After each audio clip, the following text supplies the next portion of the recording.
Friends, मैं हूं मासूम हैदर। इस वीडियो में मैं आपको बताने वाला हूं कार्निटीन शटल। वीडियो स्टार्ट करने से पहले आप मेरे चैनल को सब्सक्राइब कर दें, बेल आइकन को प्रेस करें ताकि मेरी नई आने वाली वीडियोस का नोटिफिकेशन आपको मिल सके। तो स्टार्ट करते हैं कार्निटीन शटल। असल में क्या होती है, कार्निटीन शटल की ज़रूरत पेश कहाँ पे आती है? इसकी ज़रूरत आती है पेश in the oxidation of the fatty acid. Fatty acid की जो ऑक्सीडेशन है ये एक सीक्वेंशियल स्टेप है, जिसमें प्रोसेस है। उसमें होता क्या है कि सीक्वेंस वाइज जो length of the fatty acid है वो शॉर्ट होती रहती है। अल्टीमेटली हमारे पास जो प्रोडक्ट्स कौन सी मिलती हैं? एसिटाइल को है नंबर 1। नंबर 2 क्या मिलता है? NADH, FADH2। ये हमारे पास जो है oxidation product of the fatty acid होती है। लेकिन अब मैं आपको बताने वाला हूँ कार्निटीन शटल का मैकेनिज्म। तो देखें, ये एक सेल है, ये जिसकी सेल मेम्ब्रेन के पास, ये हमारे पास है सेल मेम्ब्रेन। ये सारा पोर्शन जो है ये साइटोसोल है। तो अब साइटोसोल से हम जा रहे हैं माइटोकॉन्ड्रिया की तरफ। ये outer membrane of the mitochondria है, ये inner membrane of the mitochondria है, ये इंटर मेम्ब्रेनस स्पेस है और ये मैट्रिक्स ऑफ द माइटोकॉन्ड्रिया है। तो हम स्टार्ट करते हैं कार्निटीन शटल मैकेनिज्म। असल में होता क्या है कि जब भी ऑक्सीडेशन होनी होती है किसी भी फैटी एसिड की, फैटी एसिड नॉर्मली सेल क्या है खुद सिंथेसाइज करता है। जैसे कि लीवर का सेल है या मसल सेल है जो खुद सिंथेसाइज नहीं करता, लेकिन सिर्फ फैटी एसिड की ऑक्सीडेशन करवाता है ताकि एनर्जी उसे मिल सके। दोनों केसेस में फैटी एसिड कहाँ पे पड़ा होगा? साइटोसोल में पड़ा होगा। जैसे ये साइटोसोल है, यहाँ पे फैटी एसिड पड़ा होता है। लेकिन जो इसकी ऑक्सीडेशन होती है ये होती है माइटोकॉन्ड्रियल मैट्रिक्स में। तो अब आपने ऑक्सीडेशन को समझने के लिए, कार्निटीन शटल को पढ़ने के लिए सिर्फ 2 इंपॉर्टेंट बातें याद रखनी है कि जब भी ऑक्सीडेशन होती है इसकी, ये होती है एक तो माइटोकॉन्ड्रियल मैट्रिक्स में होती है।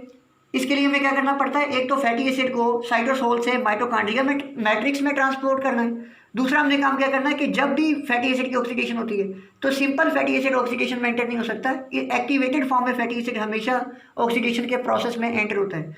Activated form of the fatty acid को कहते हैं फैटी एसाइल कोई। तो अब हमने 2 ही बातें याद रखनी इंपॉर्टेंट। क्या कि पहले तो फैटी एसिड को इसकी एक्टिव फॉर्म में कन्वर्ट करना है, फिर क्या करना है, इस एक्टिव फॉर्म को हमने मैट्रिक्स में पहुंचाना ताकि ये फैटी एसिड ऑक्सीडेशन के अंदर एंटर हो सके। तो अब होता क्या है, साइटोसोल में पड़ा ये फैटी एसिड है। अब इसको एक्टिव कैसे किया जाता है? ये माइटोकॉन्ड्रिया की आउटर मेम्ब्रेन, इस मेम्ब्रेन में 2 प्रोटीन्स पड़ी होती हैं जो रोल प्ले करती हैं ऐसे एंजाइम। इस एंजाइम का नाम क्या होता है? असाइल कोए सिंथेटेज, या जिसका दूसरा नाम होता है थायोकाइनेज। आपने ये भी याद रखना है, इसका दूसरा नाम क्या होता है? थायोकाइनेज। थायोकाइनेज क्या करता है? फैटी एसिड जो साइटोसोल में पड़ा है इसको एक्टिव कर देता है। कैसे कि ATP को ब्रेक डाउन करता है AMP में और इनऑर्गेनिक फास्फेट्स में, पायरोफास्फेट्स में। रिजल्टिंग क्या होता है? फैटी एसिड किस में कन्वर्ट हो जाता है? एक्टिवेटेड फॉर्म में, जिसमें कोए लगा हुआ था। इसका मतलब एक्टिवेटेड फॉर्म फैटी एसिड की कौन सी होती है? जिसमें कोए लगा हुआ हो। इस फॉर्म को क्या कहते हैं? फैटी एसाइल कोए। तो ये फैटी एसाइल कोए बन गया। तो अब हमने पहला बात तो याद रख ली कि हमें पता था कि फैटी एसिड ऑक्सीडेशन के अंदर सिर्फ activated form of the fatty acid enter हो सकती है। तो इसके लिए हमने activated form of the fatty acid बना ली जो क्या थी? फैटी एसाइल कोए। अब दूसरी बात जो मैंने इंपॉर्टेंट बताई है कि फैटी एसाइल कोए तो बन गया, लेकिन ऑक्सीडेशन होती कहाँ पे? मैट्रिक्स में। तो हमने क्या करना है? साइटोसोल से उठा के इसको मैट्रिक्स में ट्रांसपोर्ट करना है। ये जो फैटी एसाइल कोए ये आउटर मेम्ब्रेन को तो आसानी से क्रॉस कर लेगा, ये आ जाएगा इनर मेम्ब्रेनस स्पेस में, इंटर मेम्ब्रेनस स्पेस में या आउटर कंपार्टमेंट में। लेकिन अब मसला क्या है कि जो activated form of the fatty acid है ना, उसमें लगा हुआ है कोए। इस कोए को inner membrane of the mitochondria गुजरने नहीं देगी। तो हमने क्या करना है? कोए को इससे उतारना है ताकि ये फैटी एसिड जो है इनर मेम्ब्रेन को क्रॉस कर सके। और दूसरी बात ये भी ध्यान में रखनी है कि जब ये मैट्रिक्स में पहुंचे तो दोबारा कोए इसके साथ लग जाए, क्योंकि एक्टिवेटेड फॉर्म में ऑक्सीडेशन में एंटर होना है। तो हम क्या करेंगे? कोए को उतारने के लिए एक ऐसी चीज़ इसके साथ यूज़ करेंगे जो जिसके लिए जो जब इसके साथ फैटी एसिड के साथ बाइंड करें, कोए को रिप्लेस करें तो मेम्ब्रेन से आसानी से क्रॉस कर जाए। दूसरी बात क्या हो कि जब ये मैट्रिक्स में पहुंचे तो ये कोए इसको रिप्लेस कर सके, यानी इसको उतार के कोए दोबारा लग सके ताकि दोबारा activated form of the fatty acid हमें मिल जाए। तो अब क्या करेंगे? इस मकसद के लिए जो चीज़ यूज़ करते हैं हम, जिस सब्सटेंस को यूज़ करते हैं, इसको कहते हैं कार्निटीन। और क्योंकि कार्निटीन ट्रांसपोर्ट कर रही है फैटी एसिड को इनर मेम्ब्रेन से मैट्रिक्स में, तो इसलिए इस ट्रांसपोर्टर का नाम होता है carnitine shuttle transporter. Carnitine shuttle transporter एक बहुत ही इंपॉर्टेंट स्टेप है फैटी एसिड सिंथेसिस में। अब आप यहाँ पे गौर करें कि अगर कार्निटीन रैपिडली इसके साथ बाइंड करती है और रैपिडली इसको ट्रांसपोर्ट कर देती है तो जो फैटी एसिड ऑक्सीडेशन का प्रोसेस होगा स्पीडी हो जाएगा, क्योंकि जल्दी से फैटी एसिड यहाँ पहुँचेगा, जल्दी से mechanism of the fatty acid oxidation complete हो जाएगा।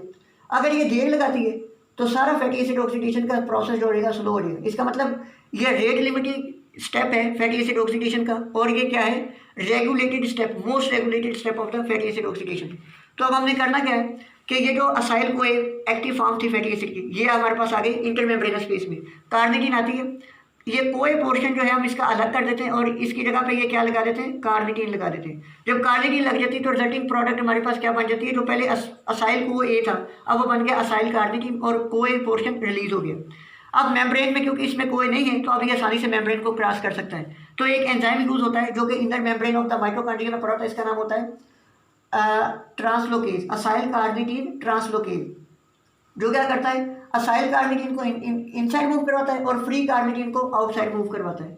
अब क्या होगा कि असाइल कार्निटीन तो आसानी से मूव कर सकती है क्योंकि इसमें कोई नहीं है, कोई नहीं है। अब ये असाइल कार्निटीन हमारे पास मैट्रिक्स में पहुंच गई, लेकिन मैंने बताया था कि जो फैटी एसिड ऑक्सीडेशन है उसमें तो फैटी असाइल को ही सिर्फ एंटर हो सकता है, तो अब हमें कार्निटीन नहीं चाहिए। अब हम क्या करते हैं, इनर मेम्ब्रेन में एक और एंजाइम होता है जिसको कहते हैं कार्निटीन पाल्माटाइल ट्रांसफरेज 2।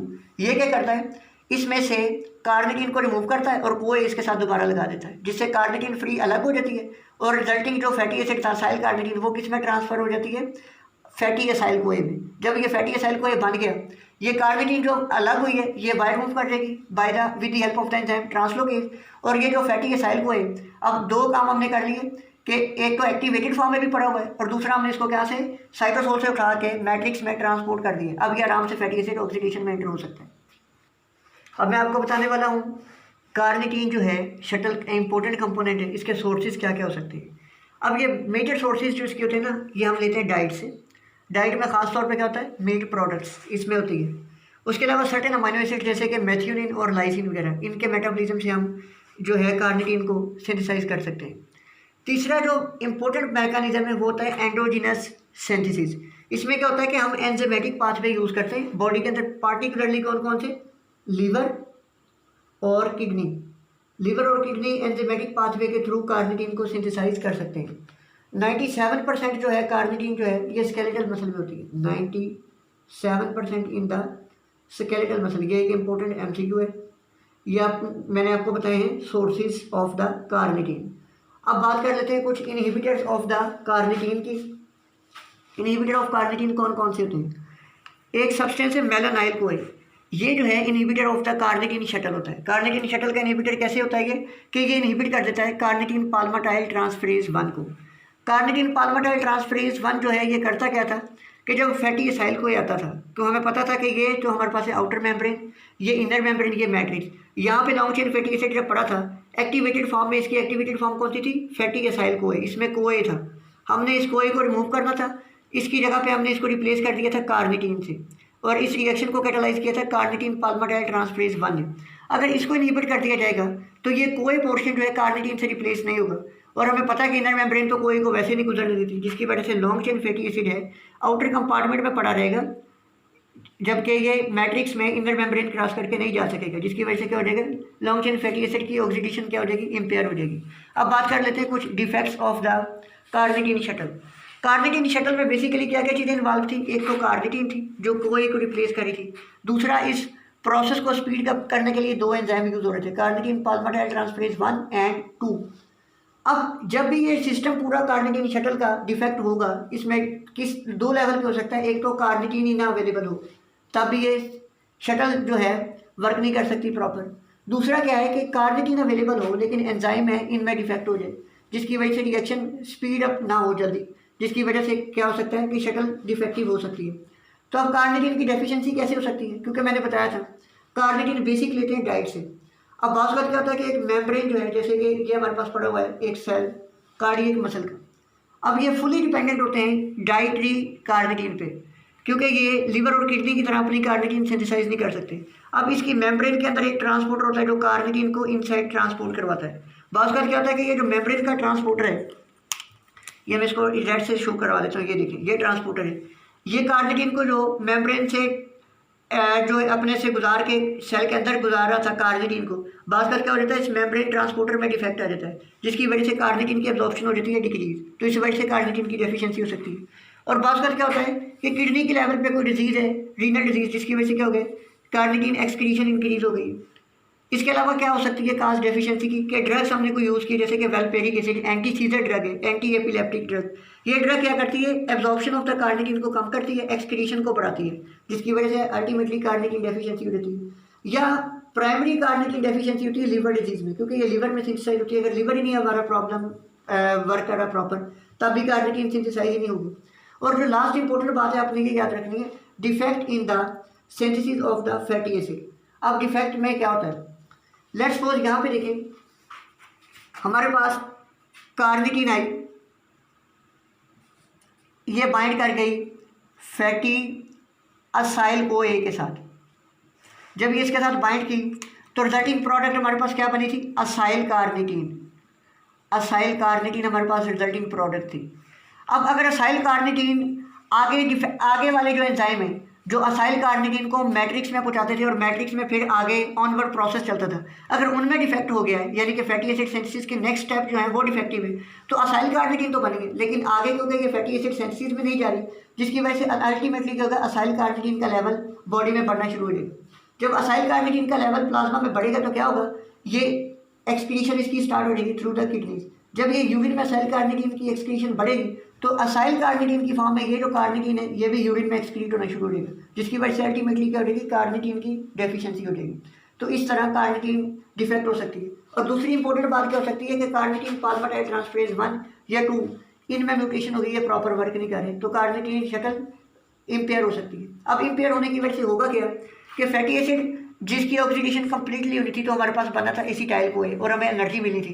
जब एनर्जी नहीं मिलेगी बॉडी को तो क्या हो सकता है, डिफरेंट सेल्स जो बॉडी के खासतौर पे ब्रेन सेल्स जब उनको नहीं मिलेगी तो क्या किस कंडीशन में ले जा सकती है, ये कोमा की कंडीशन में। और अल्टीमेटली जब कोमा की कंडीशन आ जाएगी, ब्रेन की डेथ होगी, बेसिक ऑर्गन फेलियर में चले जाएगा पर्सन, जिसकी वजह से डेथ हो सकती है।